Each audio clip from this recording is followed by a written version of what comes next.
This is DBTV. I'm here at the Cape Wine 2012 Fair in Cape Town with Bruce Jack, South African national treasure of Flagstone winery here. You can see the bottle in the background. So Bruce, what is new for you at the moment? What a question. Well, in terms of wine. In terms of wine. Well, the day started very excitingly. It's been a big show with a lot of very interesting buyers, consumers coming around. You can hear the bells as we speak. Yeah, there's a lot of noise in the background. Yeah. It's a very busy show. It's been a show, I think, better than many of us expected it to be. Great. So we've had a lot more buyers and a lot more interested people than I thought. The last time we had Cape Wine was 4 years ago, and although it was busy then, I'm really happy with what we've done. It's been a unique show on many levels. So one of the big things is that every single stand is made out of recycled material. Sure. So it's the first real green show, and I think that is representative of what we're trying to do in South Africa. There's a green carpet as well, isn't there, leading up to it? There's a green carpet, but I think in terms of what we're trying to do in South Africa, we're trying to do things that are particularly sustainable, and we want that to be reflected in everything we do, including how we do our shows. And Flagstone is all about sustainability and ethical winemaking, as well, of course, delicious wine. So we're very proud to be part of this. We've chosen to try and make the best wine in the world out of a very challenging variety called Pinotage. And this is super exclusive. There's just 1,500 bottles? 1,500. Well, I've drunk 3 in the last 2 days. Okay, so stocks are plummeting as Bruce drinks it all. And it's very expensive as well. It's about £60 in the UK, which is quite a unique thing. You're up there with Cannon Cop in the Pinotage top realm.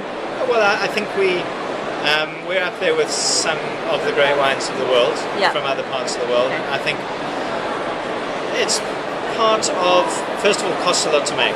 So there's very little, very low yield. Everything's hand-picked. The grapes, in fact, each grape berry is hand-selected by hand after it's been picked off the vine.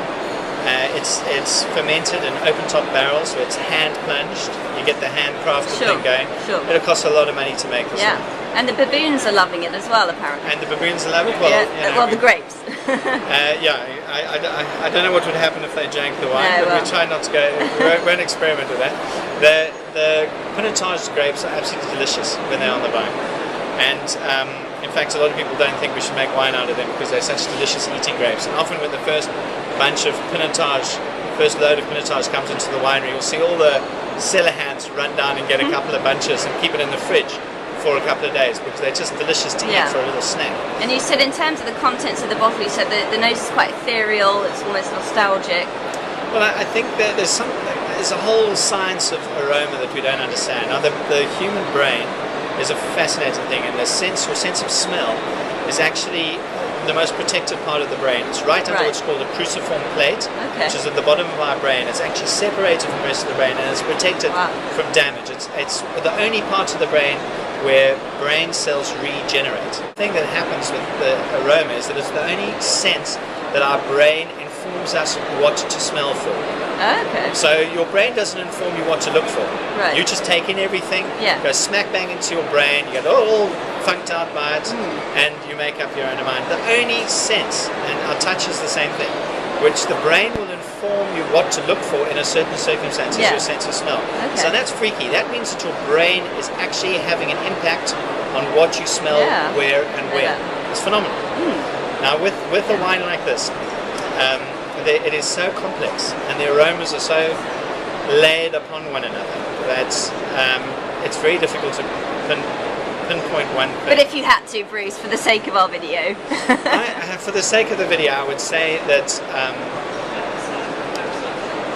the one thing that you come away with once you've smelled this wine is that it smells of home. Now, obviously a happy my home in London. It smells of South Africa, but remember that we are all African. We all came from here. In fact, you are African, Lucy Shaw. You might think you're a Londoner, but it's only a matter of time, and you were originally from Africa. So wines that smell specifically of this country, and if terroir plays a role in how wine should smell and taste, then South African wines are the only wines that actually smell and taste. You said it had some nice mulberry characters as well, and black fruit. You see, you're getting into the whole wine Well, speak. it's important Absolutely. to kind of, you know, I you've got to think bring this wine to one life. of the things that Pinotage does brilliantly is that it has a wonderful combination of red and black fruits, as well as incredible spice. Yeah. So we've got kind of a lot of cherry. There's a tiny hint of strawberry, which is it gets that from Pinot Noir, its mother. Yeah. But I think the main component and the lusciousness of the wine is mulberry. Okay. Bruce Jack, thank you very much. It's been great fun talking to you. Enjoy the rest of Cape Wine.